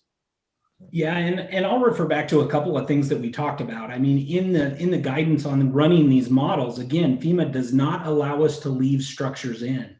If you built a house across the full frontage of a block that would completely divert the water, we're not allowed to leave that structure in there. We have to use the surface area. That's one of the processes that they utilize, that back end where you do the site survey, you do the certificate to eliminate that property. This model is to assess the overall risk for each of the properties on how much it's going to get hit. So that's one example of where, if we could model with all the structures in, Jim may be absolutely correct. There may be no way for that water to get in there. But given the outline that we're given by FEMA, the model is showing that there's a depression in there that water will gather when sheet flow goes over that block. Okay. So Kyle, if we have a property owner that wants to pin it down, become a little more precise, so to speak, who would bear the cost of that process? And I think that's kind of, what Robert had touched on and what we've talked about through the process. Generally speaking, those are borne by the property owner, but Expensive. It can be. And, kind of what Robert spoke to is what at least I heard is that's something we've talked about all the way along this process of to what level hasn't been established, but would the city be a partner in those efforts moving forward? Well, and that's a question. I think, John brought that up, and I think it's something we need to come back to. But Robert, help me out with this. I'm not sure that is part of the conversation for this evening, but I want to make sure that we get back to it at some point, so that in a 2-year time, when this comes back to the council, there's something in place for us to be thinking about in terms of actually moving forward. So help me out with process and protocol here. Sure. So, and I appreciate the discussion, and it is a lot to take in, and the council will remember from the presentation with the interactive map, it's quite a bit of information, and just trying to get your brain wrapped around it can be a bit of a challenge. So to really put it into really simple terms, the data that we have, the modeling that we've done, we either submit it or we don't, or we say we're going to spend a bunch of more money, and I don't know what that number is, to try to refine the map to a higher degree. And I'm pretty certain that that's in the tens of thousands of dollars to do it. And I don't know that it's going to push much, if any, of these properties in or out of that. I think that the modeling that we've done and the information that we have is very well done. And I think that given the choice between spending tens of thousands more dollars now to push this down the road another year or so to get all of that done before we submit, which pushes the final map, and and that's 2 years down to the end of the process. I think it makes a lot more sense to either say we're done and we're not going to do it and we're going to leave everything like it is, which I would not recommend, or we move forward to submit it with the intent of providing a mechanism to participate financially as a city in some of these cases where it's like, this just doesn't really look like it makes sense. And I don't know what that model looks like, but I think that putting some dollars aside to do that, to address those individual properties on a case-by-case basis makes more sense. Because we would spend a lot of money to get a map that then turns around, and then the property owner is going to have to spend the money because it didn't change where they ended up. And they would have to do a recertification or to try to get their building moved out. In the meantime, we're still in a situation where we have people that are in a 100-year floodplain. It just doesn't show it on the map, but they're really in there. And we have some that are out, that really are out, but because it's on the FEMA map, they're not. And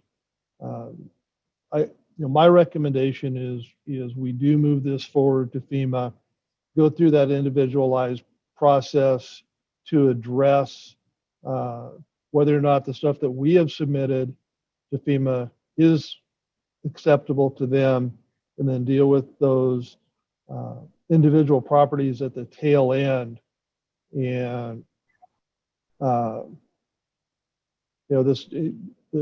council, if we assume that it's 2 years from now, pretty sure the majority of you are still going to be in your current chairs, and I'm sure you'll be reminded that there was a discussion about let's provide some funding. So that's my thought, Mayor. Is Okay.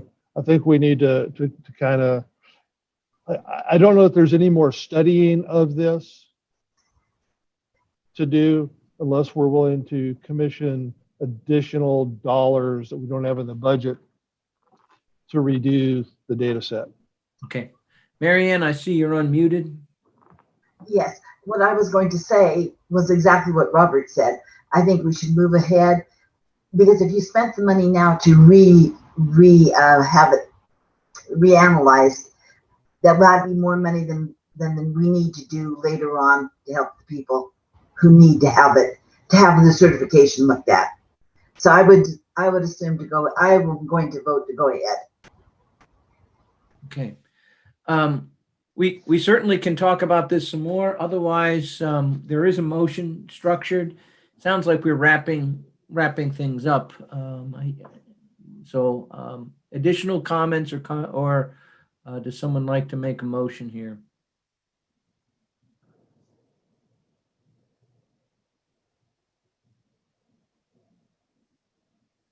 Anybody?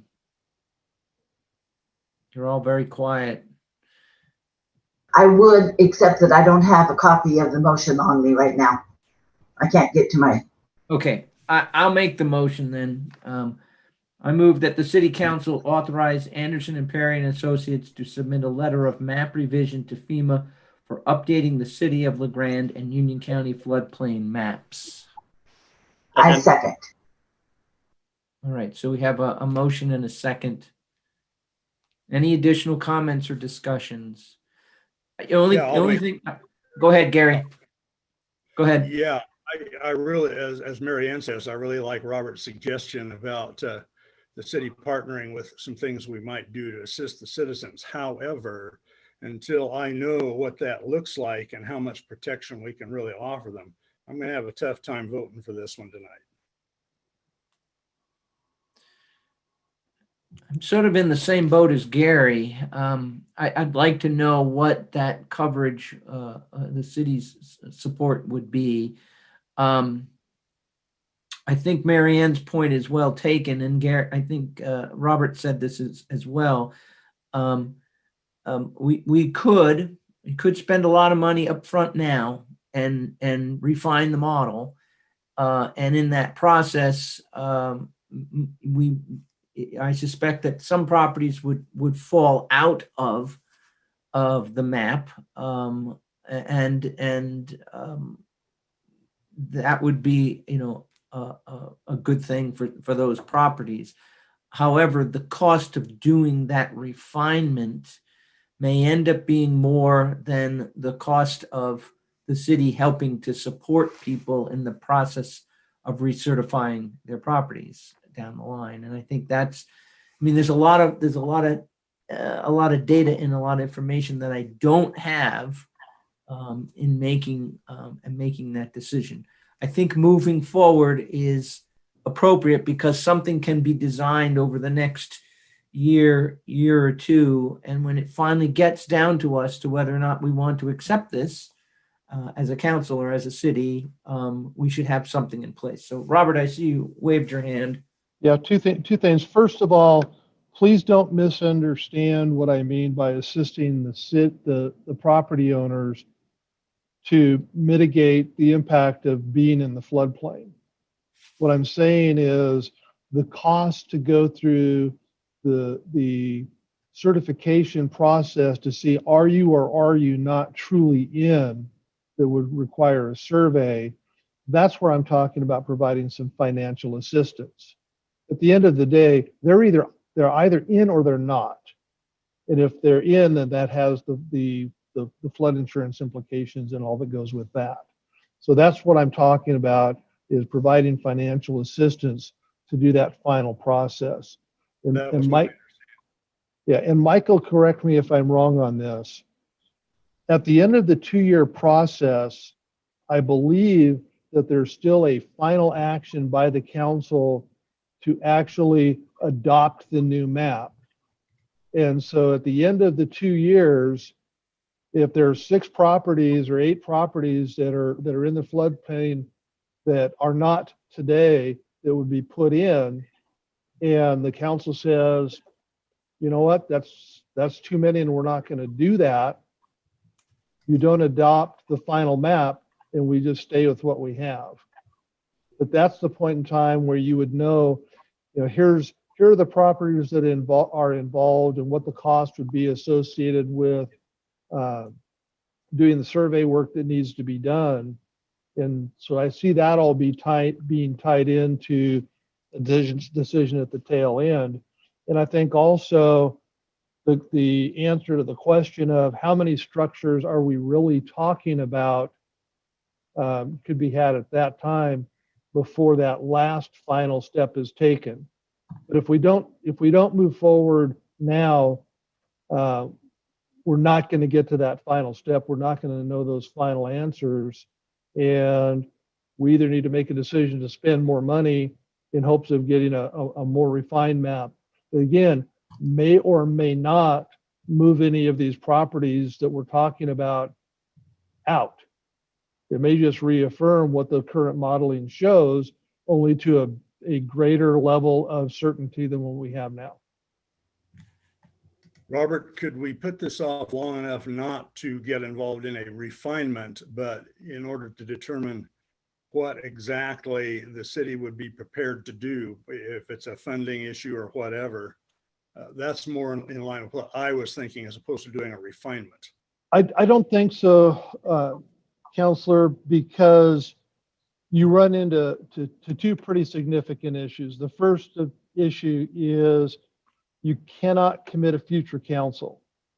So the council could pass a resolution today that says we want to dedicate a $25,000 fund to assisting, property owners do elevation certifications on a 50-50 match. And then 2 years from now, when we get to the execution point, you have a different council that says, we want to do 100% or we want to do 0%.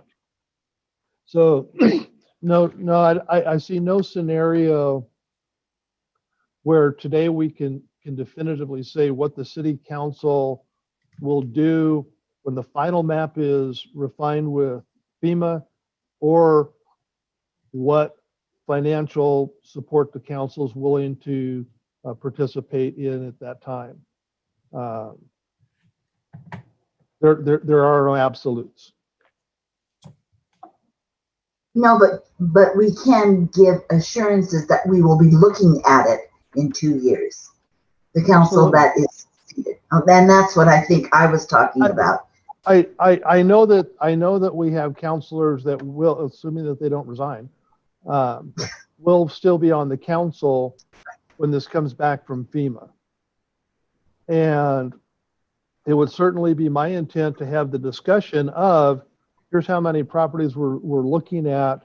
But having Anderson and Perry go walk the ground and say, hey, yeah, we agree with your position, doesn't allow them to then go in and change the model that was relied upon to say this is what the mapping is.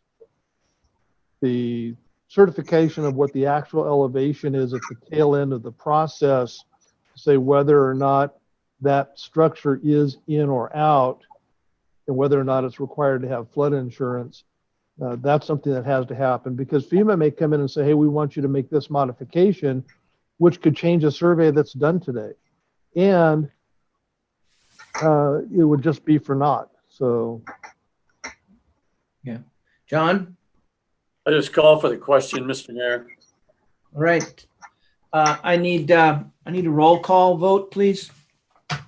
Steve Clements, Yes. Larry Lillard, Well, that was pretty close.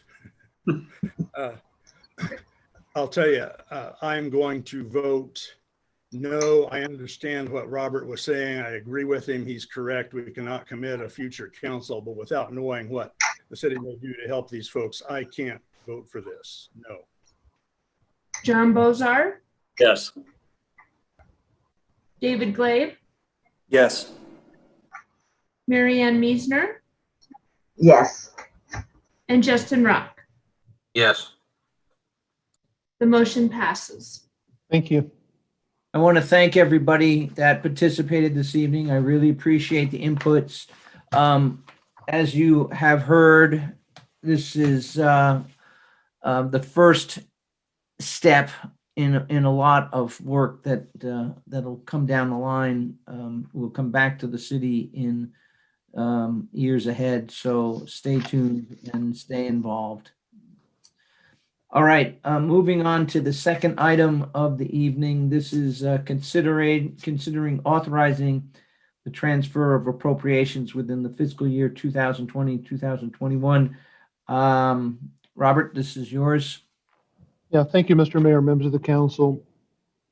As it kind of outlines, just in real general terms, we budgeted $250,000 for COVID-related support in the council manager's budget.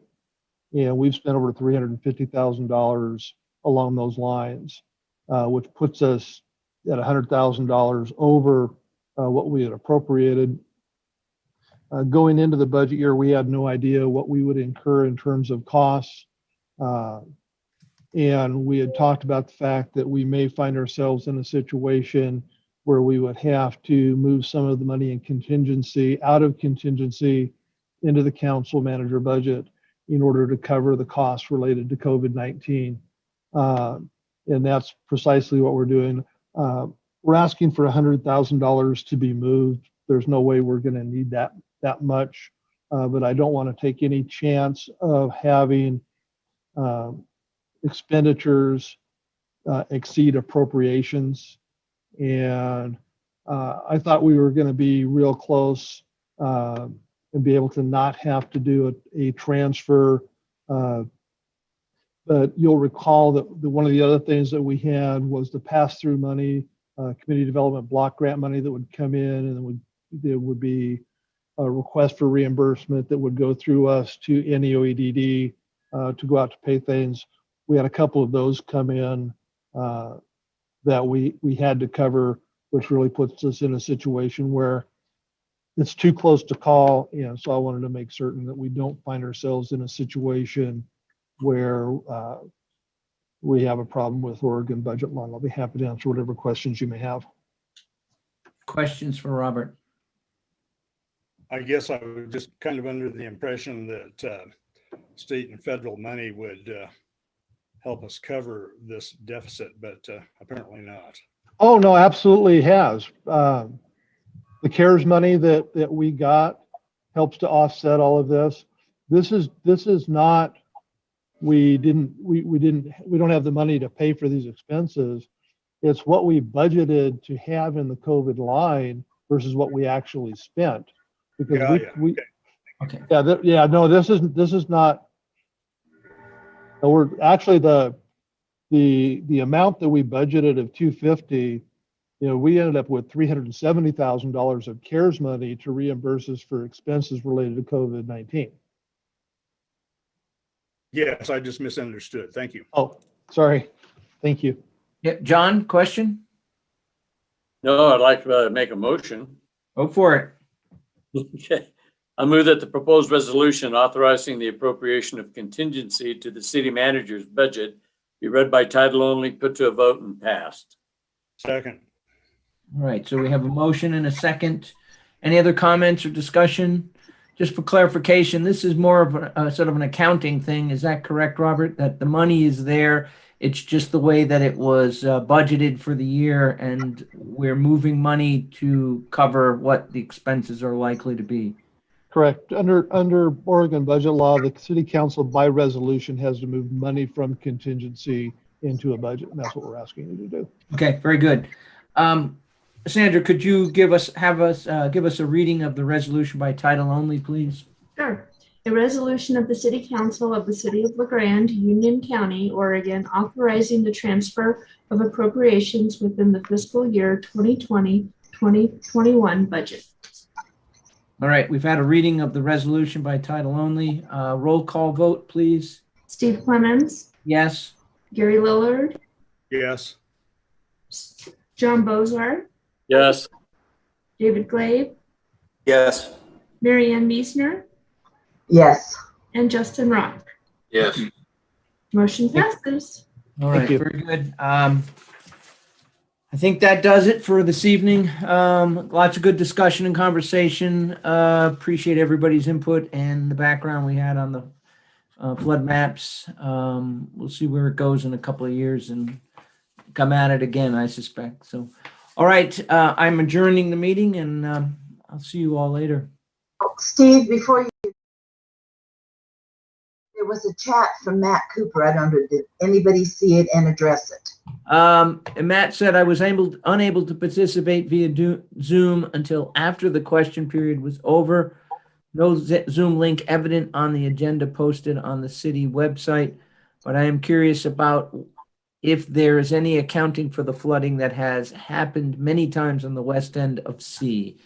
I'd like to ask that either Kyle or Mike address that question with Matt, either by giving him a call or emailing him.